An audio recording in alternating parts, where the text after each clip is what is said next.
All right. Cool. Yeah, so I want to tell you about network dynamics of the world and our brains, but mostly our brains. This is going to be pretty methods heavy, but I wanted to start with things that I think about more in my lab, and then we'll go kind of into the methods. But the classic way that psychology research has been done for at least 100-ish years is you kind of break the world down into, well, really simplified experiments. Like you do a thing, a word flashes on the screen, then the screen blanks, then you do the next thing, another word flashes on the screen. And you can replace word flashing on the screen with like an image flashing on the screen or doing a small task. But life in experiment land is segmented into discrete events, typically. Of course, we've started to hear exceptions this week. But real life is super chaotic. It's crazy. It's like unpredictable. It's structured, but definitely not. Oh man, this is going to be the Twitter picture. Great. Yeah, it is definitely, there might be structure, but it is definitely not segmented into discrete, predictable events. So real-world experiences occur in much more richly structured spatial, temporal, and as we heard from Chris, situational contexts. So the way I think about the sorts of ideas that Chris was talking about can perhaps be unpacked by thinking about the thoughts that you had before coming here this morning. So you maybe started out in the hotel, you went through the lobby, then you passed the Dartmouth Green, then you had a sumptuous dining hall breakfast, looked exactly like this, and then you came to this, well, if you were me, you came to this empty room, and it was great. Okay, so what thoughts did you have along the way? Well, some of your thoughts are going to be related to your instantaneous moment-by-moment sensory experiences of being in each moment. So you're in the hotel, so some of your brain is representing the sights and sounds of being in the hotel. Then you go on to the Dartmouth Green, and you're looking at the Dartmouth Green, so part of your brain is representing exactly kind of what your senses are measuring, et cetera. And so those sorts of thoughts are going to change at fast timescales. They're going to represent what's happening now, and as now changes, it's going to represent the next now. But other thoughts change more gradually. So for example, before you eat breakfast, you might be thinking like, what am I going to have for breakfast? And that is going to extend over multiple immediate experiences, like being in the hotel, walking to breakfast. And then immediately once you have breakfast, you're going to switch to thinking about like what's for lunch, right? So, and that might extend over multiple time intervals, like eating breakfast, watching talks. And then overarching all of that, there's this kind of sense of being at mind, right? So you're all here. And so there's some kind of context associated with being here and linking all the kind of shorter timescale events that happen when you're here. And the memory models that I think about most in my lab they say something very simple, which is that thoughts that are active together get associated. So the short timescale stuff, the medium timescale stuff, the long timescale stuff all gets linked if it's active together. And that has implications for behavior and how we remember the past. So for example, if you remember a talk later, the thoughts related to the moment-by-moment experience of like listening to each sound waveform and stitching the sounds into words and the words into sentences, blah, blah, blah, and thinking about being hungry for lunch while you're watching my talk and being at mine, those are all going to get associated. So later when you think of my talk, all these longer timescale thoughts are going to get reactivated too. And because those longer timescale thoughts were in turn associated with other short timescale thoughts, this process kind of goes up to, longer and longer timescales and then back down to shorter and shorter timescales. And so you might be reminded of what you had for breakfast when you listen to my talk or when you think of my talk later. Okay. So I think Chris's work and the other Chris's work, both Chris's work, is really kind of, it shows us that our brains are sensitive to this sort of structure. So, right. And different pieces of brain care about structure at different time scales. And so the implication that I think this has about how we think of the world is that it's not really sufficient anymore to think of each moment in isolation. Each moment exists in some network that says my thoughts in this moment are going to be related to other thoughts that are related to it, either in conceptual content or time or space, what came before, what came after. And to gain a rich understanding of what's happening now, we have to consider that other stuff. And further, if we have to consider that other stuff, if what matters is those kind of rich dynamics of life in the world, then the brain representations that represent those things are also going to be kind of rich network dynamic sorts of things. So if you have each piece of brain representing some feature or some pattern of features or a representation on a particular time scale, if we want to look at how these representations are integrated, we're going to have to look at how different pieces of brain are talking, and how different pieces of brain are talking are going to change over time. So kind of framing this as 2 bullet points, it's not enough to think of each piece of brain in isolation. So sometimes we record from one neuron and watch that neuron changing over time, or analyze every voxel independently of every other voxel. That's not sufficient if we want to get a full picture. We have to say, how is this piece of brain responding in the context of the broader network in which it lives? So that's key. And also, how this network is relating to everywhere else how this piece of brain is relating to everything else is going to change over time as a function of what we're doing. So it's not even enough just to consider that a piece of brain lives in a network. The answer, the network in which a piece of brain lives, changes from moment to moment. So it's dynamic. Okay. Of course, what we actually measure is nothing related to network dynamics, or it's at least not directly related to network dynamics. So if you do an fMRI experiment, what you get out of the scanner after pre-processing and correcting for motion, blah, blah, blah, blah, blah, you get a 3D image of something vaguely related to what our neurons are doing at each moment, right? But what we want from this 3D movie is a movie of how every piece of brain is interacting over time, right? So how do we get there? Well, there are some challenges. Okay, so we want to know about dynamic network interactions, but we cannot measure dynamic network interactions directly.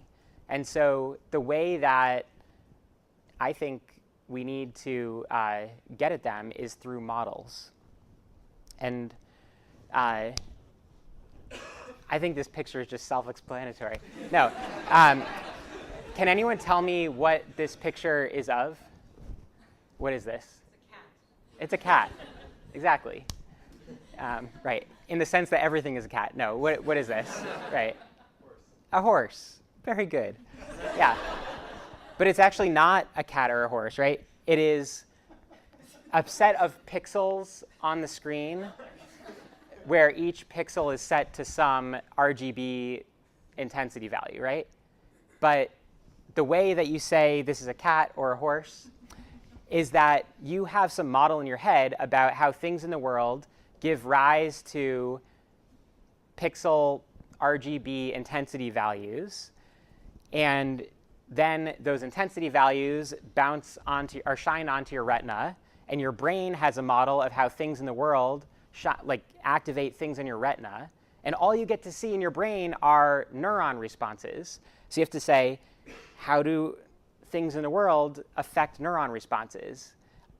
And then you guess about what was in the world. And then you say, how do horses affect pixel responses in a photo?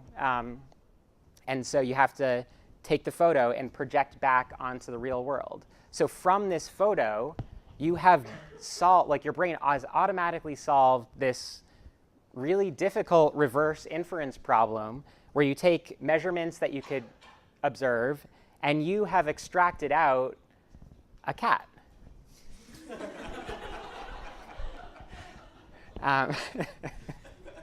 Right. Further, changing the measurements should not change the answer that we get out, right? So if I were to blur the photograph, I could still kind of tell that this is a horse. Like, this horse image is blocky, but unless I have some really silly model of how the world works, I'm not going to say, like, the thing in the world was a bunch of Lego blocks that were kind of, you know, I don't know, built, like, kind of structured together. I could still kind of tell this is a horse, and I just have some model of how the world's imperfectly captured by the photograph, right? But we automatically solve these things. So to formalize how this relates to brain networks, so we never get to observe brain networks, but we're going to try to make a model of the brain. That should be super easy, right? Just, you know, all we have to do is just write down in equation form everything the brain does. So that should take a couple days. And then we just have to describe, like, all the physics of how stuff in the brain relates to things we measure. So that maybe is like the second few days. And then, so like, what is the brain doing and how does it relate to what we measure? Then we get to observe the measurements. That's what really takes a long time because you have to run the experiment, collect a lot of data. and then once we have our data set, we can say, well, if this is what the brain does, and this is how what the brain does is reflected in what we do, we solve the reverse inference problem. We say, given the observed measurements, what was the brain most likely doing? And so even though it's hard to write down models of the brain and how brains, if they worked like our model said, give rise to measurements, there's this great George Box quote from the 70s, and he said, all models are wrong, but some are useful. So basically, it's OK that our models of the brain and how brains give rise to measurements are wrong. Like, they will always be wrong, right? But sometimes we can still gain useful insights from those models. And so the trick that we're going to use is we're going to say, our models, however wrong they are, like, we're just going to accept they're wrong, right? But if the world worked exactly like our model said, then what insights could we gain given the things that we actually can observe? And so the model that I want to tell you about is a model, like the way that brains work according to this model, which is called topographic factor analysis, is that it says that inside the brain live these network hubs, shown here as these gray sphere-y things. And so these hubs live scattered throughout the brain. And from moment to moment, the hubs talk to each other. And the way this is represented in the diagram is by these kind of cylinders that are colored red for positive connections and blue for negative connections. And then the amount of talking is represented by the line thicknesses. Okay? So real brains have, like, cells and liquid and goo and, like, I mean, I haven't taken a biology class for about 10 years, so I don't actually know what's in brains. But you know, I did dissect a brain at one point. You know, presumably they're more complicated than this, but we can say to some really oversimplified first-ish approximation, let's assume that this is what brains are. And if we assume this is what brains are, how can we infer brain networks? So our challenge when we observe an fMRI data set or any brain data set is to say, given the 3D movie that we observe, let's try to figure out how many of these brain hubs there should be. That's a first step. And then once we figure out how many there should be, where do they go? Like, where do they live in the brain? How big are they? Once we figure out where these hubs are, we have to say, how are they active from moment to moment? And that's going to let us figure out how they're talking from moment to moment. And then if we have multi-subject data sets, there's an additional challenge, which is these hubs, to be meaningful, should go in similar locations in different people, but not necessarily the same locations across different people. And that's going to allow us to compare different people's brains, even if the precise voxel number labels don't match up across people. Also, maybe one data set we collect with fMRI, one data set we collect with scalp EEG, another data set we're sticking wires in people's brains with ECOG or intracranial EEG or MEG. Really, these are different ways of measuring the same biological system. And so if we think there are the thing that's happening in the world, in this case, the brain is constant across different recording modalities, then if we have this model that says how things in the brain relate to things we measure, we can start to connect measurements from different recording modalities. Okay. So, okay, first of all, is this clear? Is this idea clear? Cool. By the way, feel free to interrupt with questions. This is going to get pretty dense pretty quickly. So the concept is important. So that's one good thing to take home. And then OK. Cool. You guys all get it. All right. OK. So when I said you have to write down a model of how the world works that ultimately results in things you measure, and then you have to reverse that process, that is really talking about what's called in probability modeling land a generative process. And so here is the generative process that we're using in topographic factor analysis. So really, a generative process is a recipe for generating things that you measure. So given nothing, how do you get the things that you observe? And the recipe that determines, that produces the things you observe has different parameters to it. And so the process of fitting these models is given the things you observe, you step backwards through the recipe and figure out what all the parameters were. OK, so here's the recipe for topographic factor analysis. First, you have to know how many hubs are there. OK, and we're going to call that K. So they're going to be K hubs. Then you have to figure out where the hubs go. So we're going to draw.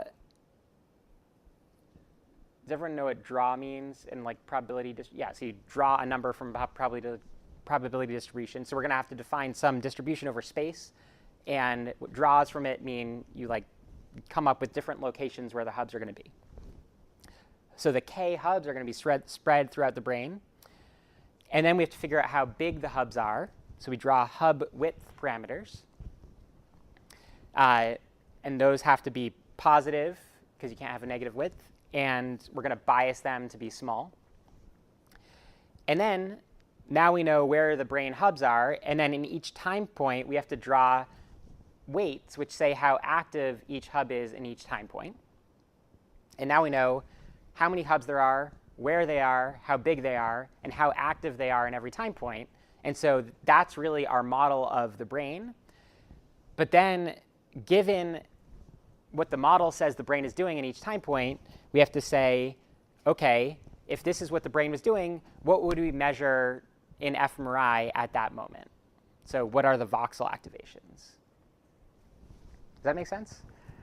So really, another way of describing a generative process is we have now designed a probability distribution that produces brain images as draws. So if you take a Gaussian distribution, when you take a draw from a Gaussian distribution, you get, if it's a univariate Gaussian distribution, a draw from a Gaussian distribution is a single real number. A draw from a multivariate Gaussian distribution is a set of real numbers, right? So there are lots of different probability distributions.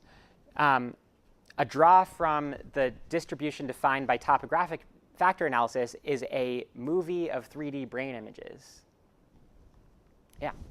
Step 4, when you're drawing those K weights, that increment the hub width, or does the hub width specify the connections between different? So the connections, we're going to, in the version of this model that I'll tell you about, we're going to infer the connections from the weights in a separate process.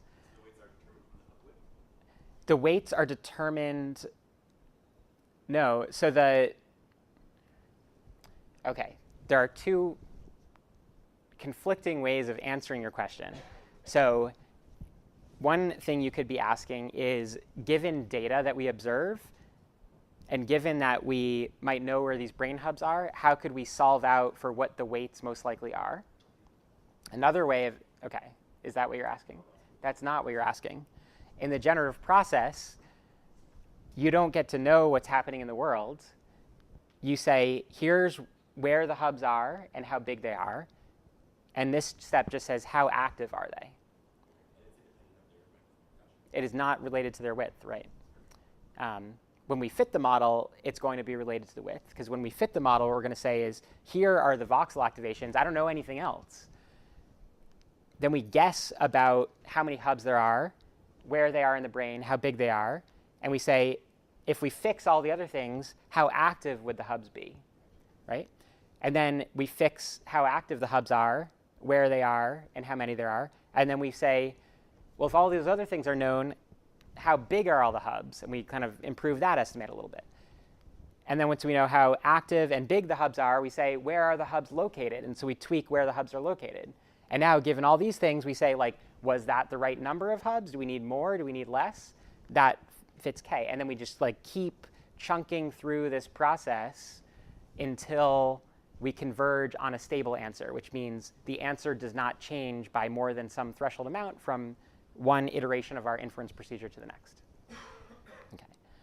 It turns out implementing this procedure is like, well, for many models is super difficult and so like basically it either involves like solving out complicated math or very, very computationally intensive stuff. Yeah. A weight is like how active is the hub at that moment. And these are like predefined. It's not estimated. So we will ultimately have to estimate all of these things, but the way that the recipe works is that you pick the, you define what the brain structures are, and then define how active all those structures are at each moment, and then determine the voxel activity. If you haven't thought about generative processes a lot, it's actually, this all seems very backwards initially, because it says, like, starting from nothing, how do you produce the world? But the normal way we think about things is we start with what we see in the world, and then we might have to fit the model. And that's, so like fitting a model in probabilistic modeling land is like sometimes referred to as reversing the generative process. Yeah, did you have a question? I'm just thinking about your use of the term hub. Can like one neuron, a single neuron be a hub? Yeah, okay. So potentially. So in one of the things we have to think about with this model is basically like, how bad can our answer be? So like, how much of the data do we want to explain? So if you want to explain absolutely everything about the data, you might need hubs that are like as small as 1 voxel, or even smaller than a voxel, right? If you're OK with a little imprecision, then you can make the hubs really big. Like you could explain the entire brain with just 1 hub if you just want to explain like mean activations or something like that. And so part of this whole process is like, how bad can my answer be and still have me be OK with it? Yeah. Cool. All right. Any other questions? All right. So secretly, this model, even though it looked like a recipe in the last slide, this model is actually inspired by models that you might have heard of, like PCA. Who's heard of PCA or ICA? Great. So turns out topographic factor analysis is a member of the same family of models that PCA and ICA come from. And those models are called factor analysis models. And all of these models take this form where you start with your data matrix. So let's say we've collected a bunch of fMRI images, and so we get like a 3D, movie frame at each step, and then we shape them into vectors. So every row of this matrix is a different 3D image that we've taken. And what PCA and ICA and TFA all do is they factor that matrix into the product of two other matrices. One is called a weight matrix, which has number of images rows and number of factors columns, and a factor images matrix, which has number of factors rows and number of voxels columns. Okay? So what that means is that we are trying to represent each image in the original data set as a weighted sum of these factors, and each factor itself looks like a brain image. And then the idea is, can you describe what's happening everywhere in the brain with a small number of like factor images, which we don't know what those are yet, but they look like brain images. And so like we're going to try to describe every time point in the brain as changing the weights on how much we sum together different of these factors, right? So here's like a diagram form of what this looks like for TFA.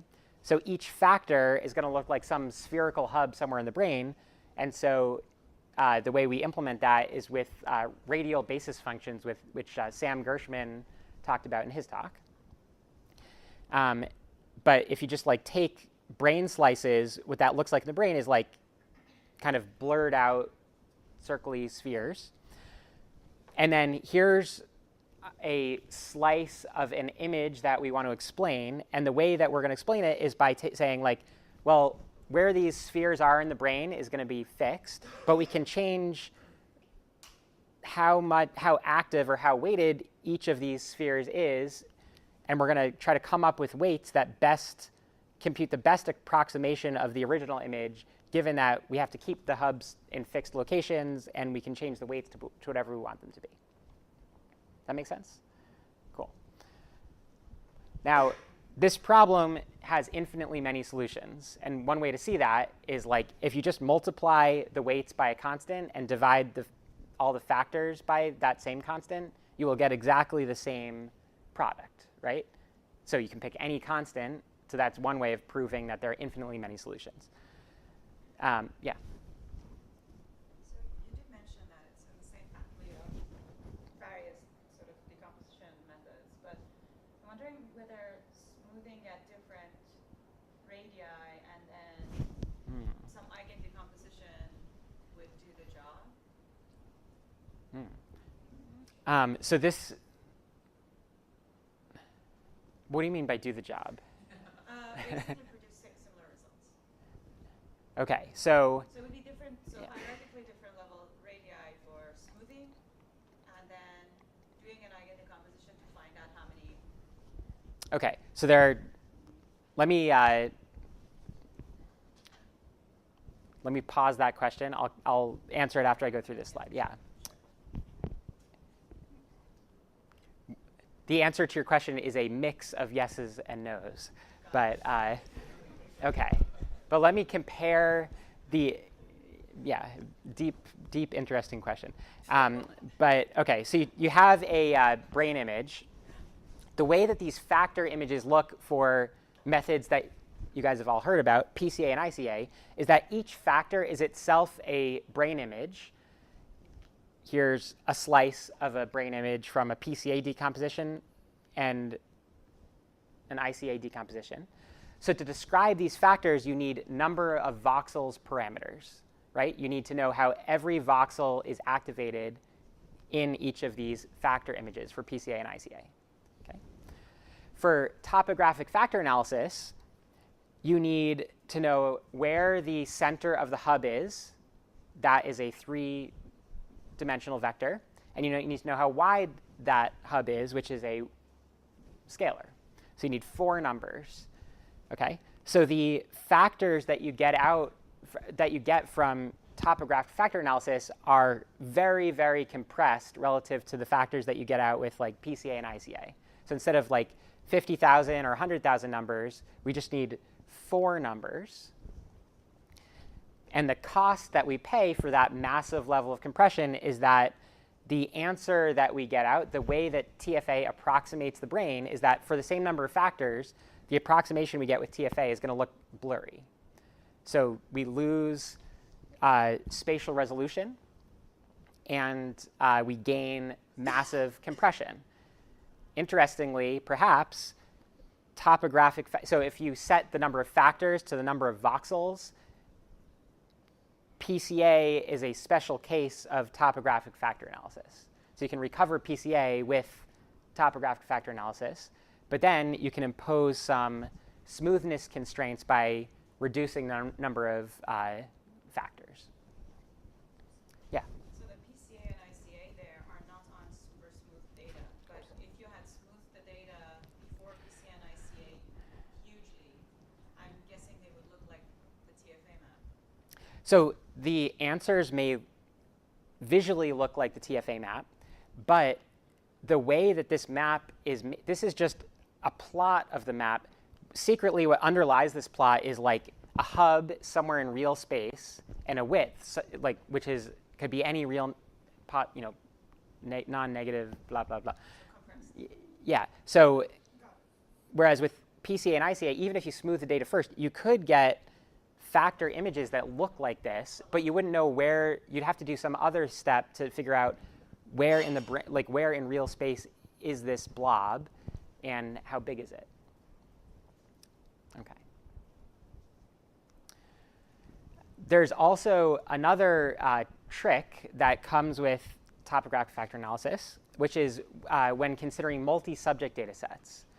So the classic framings of PCA and ICA just say, like, basically you'd have to treat every subject independently.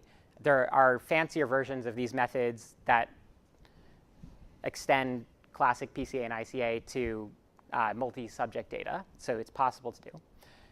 The way that topographic factor analysis works with multi-subject data is it has this notion of what's called the global template, which says where hubs are in general and how big they are. So here's like a 2D cartoon slice of where and how big hubs could be. And then each subject is modeled as a perturbation of that global template. So if you just draw one subject's data from the global template, their hubs are going to be in about the same places and be about the same sizes, but not identical. And then some other subject might have hubs that are in slightly different places and slightly different sizes. Because all of the subject's data are connected through this global template, though, you know that even though like there's not, there's a lot of non-overlapping voxels in subject 2 and subject 1 for this particular hub, because they're all connected through a common hub in the global template, you know that those mismatching voxels mean the same thing. It's just that different subjects are jiggled a little bit, right? So that's a huge advantage over like classic ways of thinking, like kind of thinking about fMRI data. Like every voxel after anatomically or aligning functionally or anatomically has to mean the same thing. Here, you can have like different sized and differently located structures, but you know they mean the same thing because they're connected through this common framework. Okay. Yes? So I guess I'm not clear on why this isn't like just a multiplication of the data matrix by some transform, just like you would get with hyperalignment. So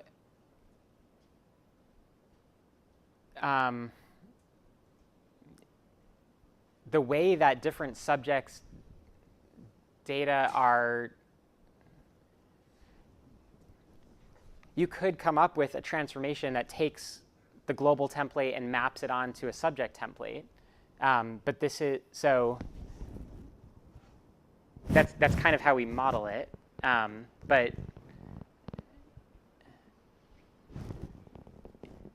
so in hyperalignment, well, okay, there are many ways of doing hyperalignment. The way that Jim talked about, I think it was on Monday or so, earlier this week, way a long time ago, is you kind of go searchlight by searchlight, and you say, like, let's take all the voxels in this sphere and jiggle them around so that they match up functionally across people.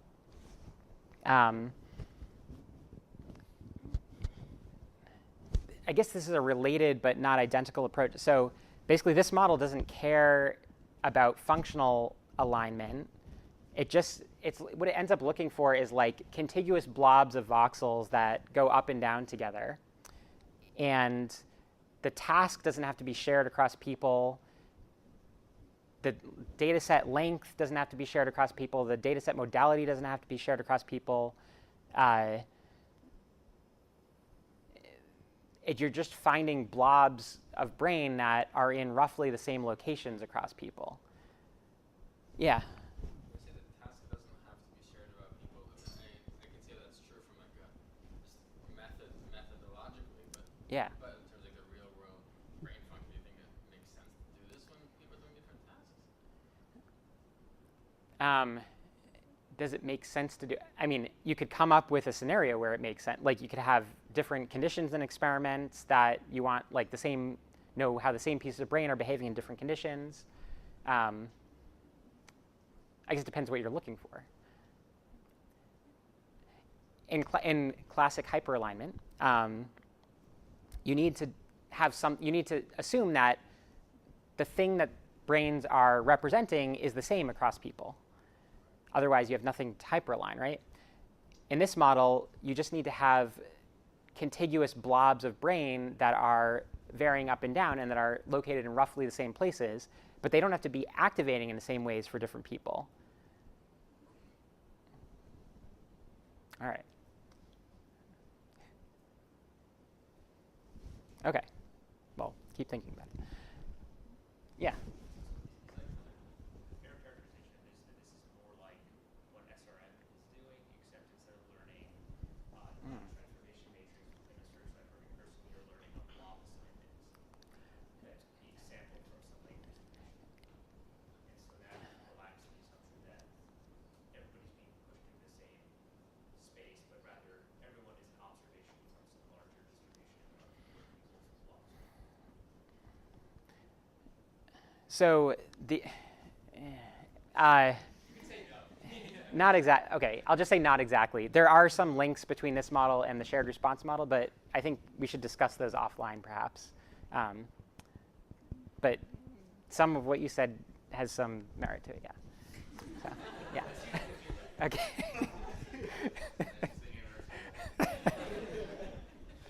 Yeah.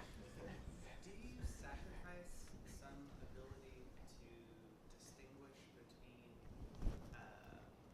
like distances or vector representations or fine-scale patterns of activity when you accept the blob model? Yes, you do. So you sacrifice fine spatial scale patterns, and those, and so those could be critical. But what you mean by fine spatial scale patterns can be defined by you. So you can like bias this model to find more hubs, in which case you will find finer scale patterns. So you can find very, very fine scale patterns with this model. It's just that they will be potentially, if you use like fewer sources or fewer hubs than the number of voxels, they will be necessarily slightly smoother than the original data. But we smooth data all the time, right? That's like part of our pre-processing pipeline often. Which can totally kill performance on like Yeah, so if you have, yeah, I guess I have a couple things to say. So first of all, if your pattern of activity that you care about is very high spatial resolution and tightly preserved across people, then this is probably not a good method to use. On the flip side, if there's some like dissimilarities across people, or some noisiness in how each specific voxel reflects whatever you care about, then smoothing is often helpful. And this method is like a enhanced version of smoothing, because different pieces of brain might have to be smooth, or should perhaps be smooth at different levels of granularity. And so this, for like pieces of brain that have reliably small contiguous blobs across people, you're going to like fit a lot of small blobs there, small brain hubs there. For other pieces of brain where you have like more kind of smooth cohesive patterns, you're going to fit fewer blobs there. And so effectively what this model does is it like smooths out the low spatial frequency parts of brain more than the like more speckly pieces of brain. But yeah. Do that all at once. So can I say like, okay, I'm really interested in fine scale patterns of activity in early visual cortex, for example, and get pattern discrimination based on the blobs there, but just link it to bigger patterns. So my preferred way to fit these models, you can impose priors on like where these blobs go and like bias more blobs to go in the back of the brain if you want to like pick up on fine spatial scale visual patterns. But my preferred method is to let the data tell you where the speckles are. So if the speckles are reliable across people, you want more blobs to go in those speckles, regardless of where they are. You could, if you have some theory about visual patterns being more high spatial resolution, then you should find more brain hubs go in the back of the brain. But it should be, in my view, it should be a data-driven thing, not like, the problem with biasing where these hubs go is like the answer you get out will be what you put in. So how do you know? Right. Okay. Let's see. So so now we started with brain images. We've gotten factor images, each of which is secretly a brain hub located somewhere in the brain. And we have how active the hubs are. And this gives us a really convenient way for looking at connectivity dynamics in brain networks. And the way that works is that you can apply your favorite connectivity dynamic algorithm to just these weight matrices. But instead of dealing with number of voxels things, you're now dealing with number of factors things. And so that hugely simplifies the calculations. And there are lots of ways to look at connectivity patterns, but in the tutorial, we'll apply functional connectivity and intersubject functional connectivity, both of which were kind of mentioned in previous talks. But functional connectivity looks for connectivity dynamics within one person's brain, and intersubject functional connectivity looks at functional correlations that are like reliably similar across people, let's say. And then we can use a sliding window to say what are the connectivity matrices at each successive time point. So that's what we'll do in the tutorial. And then you guys will be making this figure, which says like, you'll figure out where these brain hubs are, and then how much are each hub talking, is each hub talking at each time point, and then you'll make a GIF that you can post on. Okay. The GIF will be a gift to you. Cool. Yeah. And so, but like the output of this process that you'll do in the tutorial is a number of time points by number of hubs squared on the order of that connectivity matrix at each time point. And then you can kind of do, in the tutorial, you'll just be getting that connectivity or time points by connectivity matrix but then you could do like a decoding analysis on that answer, or look for how these networks parcel time, or et cetera. Oh yes.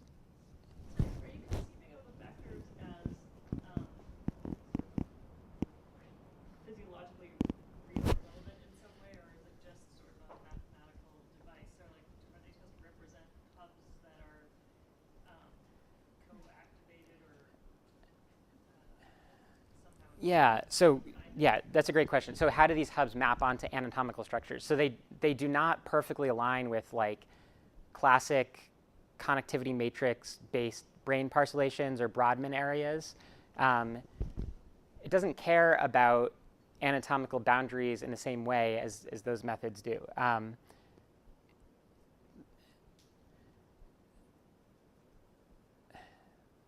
Yeah, basically it's looking for voxels that vary their activity up and down together, but it doesn't matter if those voxels respect anatomical boundaries. And like sometimes they do and sometimes they don't. And basically, my view is you should be totally agnostic about those things. Although, Stuff like DMN falling out of it. so we have one SFN poster looking at like comparing these segmentations we get out of TFA with segmentations that you can get out of like functional connectivity matrices from the Human Connectome project. And there's some agreement. It's difficult to precisely match up the agreement because our answers are in real space and Connectome project data is in voxel space, but they look similar. And to the extent that we were able to quantify a match, they are like more similar than chance, that sort of thing. So there's some kind of link. Okay. So why would we do this stuff? This is a complicated method. So I think there are ties between this method and other methods that we've heard about this week. So brain activity is reflected in voxel patterns, voxel activity. But brains exist in real space, not voxel space. So Sam Gershman told us about how we have to be freed from the tyranny of the voxel, right? This is another way of doing that. So we can find brain hubs that exist in real space, not voxel space. And if we have images taken at different sampling resolutions, or if we're recording in different modalities, we should get the same answer. And we can't do that if we just consider the measurements as direct reflections of what the brain is doing. Also, in Jim Haxby's talk, he told us about hyperalignment, how the precise voxel labels may not match up exactly across people. And so this is another way of getting at that idea. Like maybe there's some mismatch across people, and this model provides one way of capturing that mismatch. And then also in Janice's talk, she showed us some videos of what are the voxel patterns that are predictive of which kind of scene in the movie you're viewing that are preserved across individuals. And those maps, despite the fact that presumably there's some like important stuff going on in high spatial frequency information, those maps that show like what is actually similar across people are spatially smooth, at least for the naturalistic stimuli that some of the talks have been about. And so this method says, well, the things we care about are often spatially smooth, but what does smooth mean? Well, this model gives a different answer for different pieces of brain, and I think that's a benefit. And so this method captures all of these intuitions in a common framework. So network hubs exist in real space, not voxel space. Hubs can jiggle a little bit across people, and hubs effectively smooth what's happening in the brain. Other benefits of this approach are that we get a very, very compact representation of what the brain is doing that we can do really fancy computations with that we could not feasibly do on raw data from the scanner, for example. Also, a kind of underappreciated but I think interesting idea is that typically we think of each voxel as being part of like one region, right? So if you do a region of interest analysis, you like say this voxel is part of region 3 and this voxel is part of region 72. Well, in this model, every voxel is a little bit part of every region, and so there's some mixed membership in terms of which hubs each voxel is part of. And then finally, yeah. So the way you can do it about the center lines, because the model is essentially optimistic, is optimistic the way you model it. Yeah, okay, so this mixed membership property is not a result of the probabilistic part of, it's true that this model is a probabilistic model, but what I mean by mixed membership here is that each hub extends really throughout the brain to some extent. So it's like focused on one little area, but it extends a tiny bit everywhere. So if you take any given voxel, you can say, how much is this voxel reflected in each hub throughout the brain? And the answer will be non-zero. Okay. And because we have a really compact way of representing what the brain is doing, we can look at things like network patterns in a really efficient way. Okay. So you guys can like get hands-on experience with this model and see how fun it is to apply to real data in this tutorial. But this model is really a team effort, like a multi-center collaboration between like academia and industry. And basically fitting this model is insanely complicated. And so we were lucky enough to get, so the main kind of driver is Ivy from Intel Labs is like fantastically good at taking crappy code that I give her and like making it run thousands of times faster on these like specialized processors that Intel makes, but also on like machines that we have access to. And then Dave Bly was instrumental in helping to develop, like defining this model, and then Ken Norman also was kind of formative in thinking of these ideas. So it's really been a collaborative effort, and I'm very grateful to the various project members. So with that, I'll end, and thanks very much. Yeah. I think it's really, it was a very lovely introduction to a paper that's almost impenetrable to the layperson. So I really appreciate that.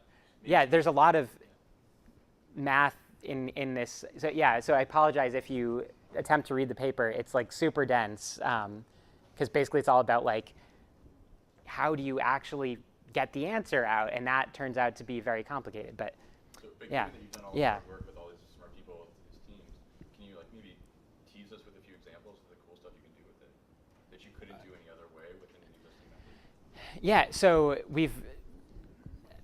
I guess the two things that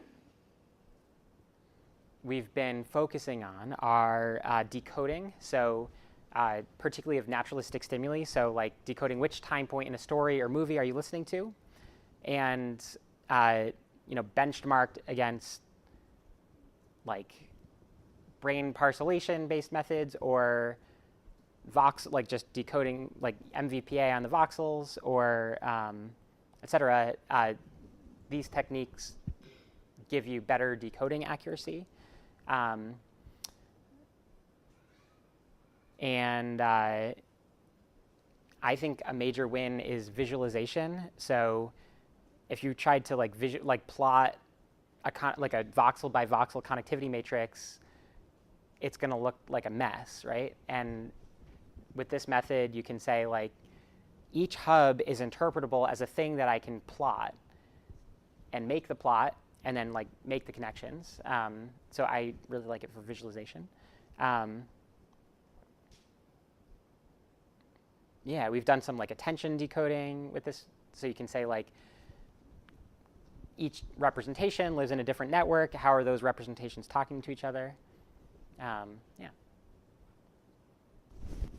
Any interest in industries in this approach? Are there approaches is there uses for this outside of your literature? And how general this is like a fairly general approach and wondering what other fields this has been applied to? Yeah, so anytime you have, yes,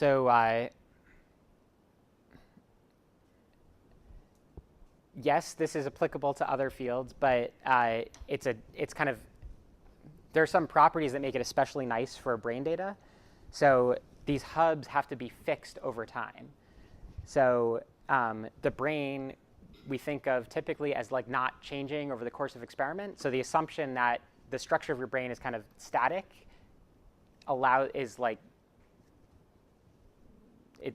that's what allows this whole thing to work. If that assumption were violated, our answer, like everything would break down. So if you applied this technique to like movie data to try to like extract where the objects in the movie data, this would not work well, because what happens in the world, like things in the world, are like constantly shuffling around. We had one like very short-term collaborator who was like applying this to astrophysics data, looking at, I don't exactly remember like why it was useful, but like somehow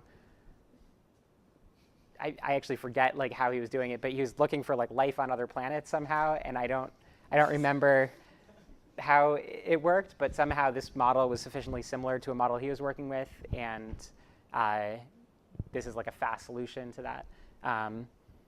Also, it's related to radial basis function neural networks. So basically, we have a very fast, you can map between this model and RBF networks, and this is a very fast solution. So you can like fit RBF networks really quickly, and RBF networks can approximate kind of any spatial function, and so that has a lot of uses. Right. Yeah. Two questions. How does this compare to what Sam Gershman presented? Just give someone who's kind of new to book. Yeah. Big level, like picture. Yeah. So this model is very closely related to the model Sam presented. So in Sam's model, there's an additional factorization that happens of this matrix. So basically, you have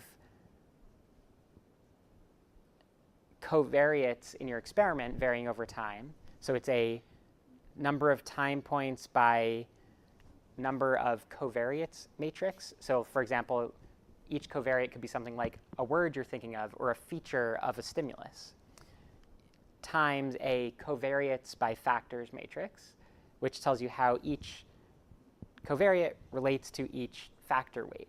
And so when you multiply those things together, you get a time points by factors matrix. So it's like the same dimensionality as this problem. In TLSA, which is the model that Sam presented, each time you see the same stimulus, your brain has to be doing the same thing. And so it's not well suited for looking at dynamic patterns, because the dynamics are exactly predictable from the covariates matrix. So the dynamic network, like network patterns that you get out of Sam's model are whatever the experimental design matrix is. But that model wasn't intended to solve network dynamics, whereas, so it's still a wonderful model, but it just doesn't solve the same problem. But yeah, they're deeply tied, and this model is heavily inspired by TLSA. So. Oh, sure. So for relating to your comment about it, like you can do this with different task data, how reliable do you think the hubs that are estimated by this model will be for different tasks? Which is that doing different tasks with different hubs? Yeah, I would expect. That's something that would be good to look into.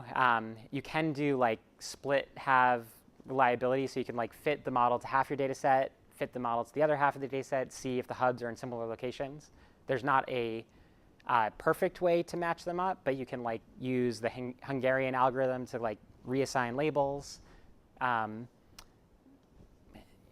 I mean it's tricky to know how reliable. Tricky to know, but yeah, I think it's an important question. Yeah.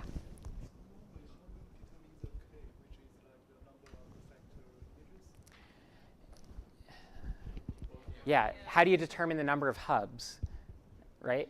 So there is a like Bayesian way to do it, and then a hacky way to do it that like works better in practice.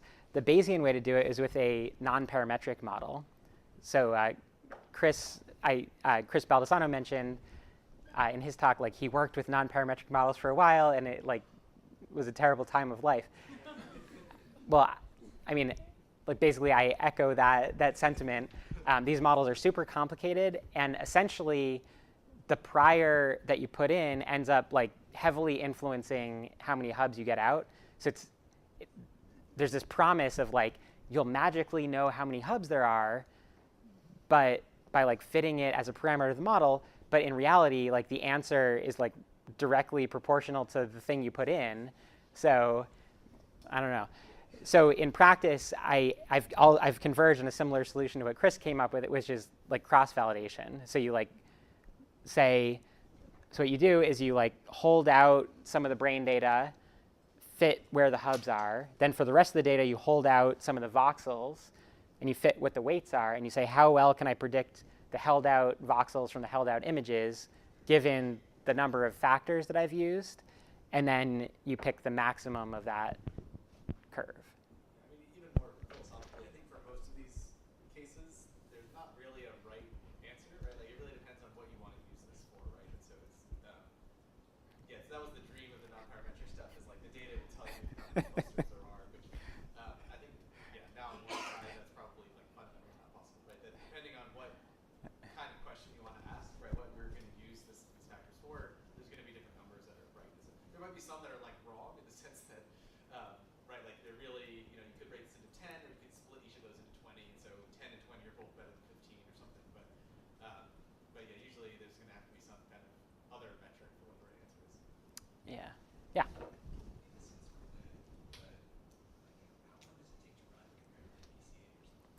Yeah, so it's comparable. So first of all, in the like naive implementation of this model, it takes like thousands of times longer than PCA to run. But we've gotten this to run like equivalently fast to PCA. So there's a model called ICA with dual regression that some people use for fMRI data. And it basically is slightly faster than FSL's implementation of that model. So if you fit this model to, I mean, you guys will try out this model and like see for yourself how fast it is, but you know, it'll scale to like reasonably sized data sets. And we've even fit the Human Connectome project data set, which is like, you know, hundreds of people with hundreds of time points each and like, you know, many thousands of voxels per person. And we use all of these probabilistic inference tricks. It's called like stochastic sampling, where we like only look at part of the data in each update, and like it all runs very fast. So it's tricky to get it to run fast, but we have done those tricks. We've also Ivy from Intel is like a master at figuring out like how can you only do each computation exactly once and like save the answer in a memory efficient way and look it up whenever you need that calculation again, and like, you know, approach the theoretical limit to how fast this can actually work. And she has done all of those things. So she's really kind of the driver behind getting this to actually scale to huge data sets, but it can now scale to huge data sets. Maybe we'll Yeah. offline, but Yeah. all right, so let's take an hour for lunch and thank Jeremy.